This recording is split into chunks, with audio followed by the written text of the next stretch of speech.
ঈদের দিন সকাল সকাল ঘুম থেকে উঠে কি কি করলাম, কি কি রান্না বান্না হলো, মামির ঈদটা কেমন গেল সারাদিনে, সেটাই তোমাদের সাথে আজকে শেয়ার করবো।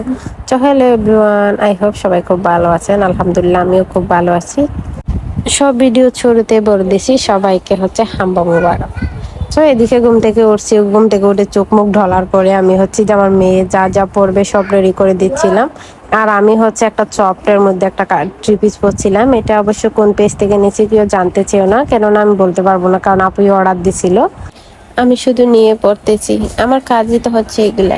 আপুরটা নিয়ে হচ্ছে কেমনে পড়তে পারবো, আমি এখন আমার বোনের পছন্দ করায় সব জিনিস পরি। আমার কাছে মনে হয় যে না, আমি যেটা পছন্দ করি তার থেকেও আমার বোনের পছন্দটা আমার কাছে বেশি পছন্দ মনে হয়। আমার মনে হয় যে এটাই আমার, এটাই আমি নেব।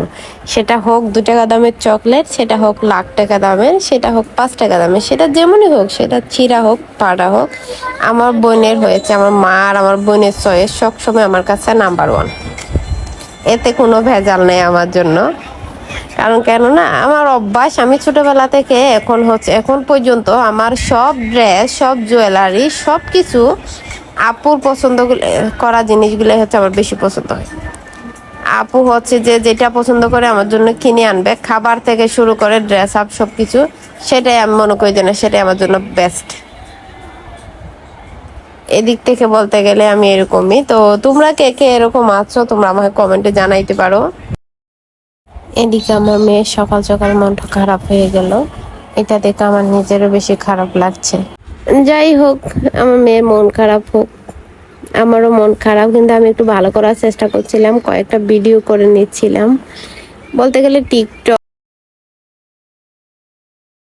চলে আসলাম। যাই হোক, তো এদিকে হচ্ছে আমি চিন্তা করছিলাম যে যেহেতু বসে আছি, মনটাও খারাপ, সবসময় তো আমি আপু ভাইয়া আন্টি আঙ্কেল সবার সাথে ঈদ করি, কিন্তু এবারের ঈদটা আমার কাছে খুব বেশি অস্বাভাবিক লাগছে, মানে একদমই ভালো লাগছে না। তার মধ্যে আমার মেয়েটাও মন খারাপ করে আছে।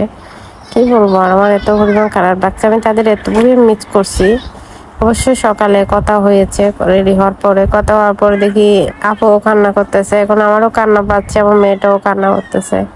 হয়তো এটাই মেয়েদের জীবন। বাস্তবতার দিক থেকে চিন্তা করতে গেলে মেয়েদের কোনো নিজেদের আসলে বাড়ি হয় না। বিয়ের আগে হচ্ছে বাবার বাড়িতে, বিয়ের পর শ্বশুর বাড়িতে। এই তো এদিকে আমার মেয়ে খুব বেশি বিরক্ত করছিল আমাকে কান্না করতে করতে, যার কারণে আমি চলে আসলাম পাশের আপুর বাসায়। আপুর বাসায় হচ্ছে আসার পর অনেক দুষ্টামি করতেছিলাম, এই যে দেখতে পাচ্ছ। ওখানেও মানে ও আমাকে শান্তি দিচ্ছে না, মানে ও হচ্ছে এখন খেয়ে ওর উপরে চলে যাবে। ও চিন্তা ভাবনা যে ও ওর মার কাছে চলে যাবে, ওর বাবাইয়ের কাছে চলে যাবে। এখন আমি কেমন করে ওকে ওর বাবাইয়ের কাছে আর মার কাছে নিয়ে যাই বলেন। তার মধ্যে সাইমাকে দেখছে আর বেশি কান্না করতেছে, আমিও 2 একটা মায়ের দিলাম। আজকের দিনে এসে আমি মেয়েটাকে মারলাম, আমার নিজেরই খারাপ লাগতেছে। এই তো 2টা দেখো মায়ের দিয়েছি, এখন হচ্ছে ঘুমাই পড়ছে। ঘুমের মধ্যে দেখেন কত সুন্দর করে ঘুমাইছে, কিন্তু তারপরেও না, এই তো খারাপ লাগছে দিন শেষে। এখন আমি শোয়াতে গেছি, এখন বাজে প্রায় 4টা কি 5টা। উঠে হচ্ছে আবার রান্না করতে, রান্না বসালাম, অল্প একটু মাংস করলাম। সবাই ভালো থাকবেন, সুস্থ থাকবেন। আজকের ভিডিওটা এই পর্যন্ত। তো আল্লাহ হাফেজ, টাটা। এন্ড হচ্ছে যে আজকের ভিডিও কেমন লাগছে সবাই কমেন্টে জানাবা।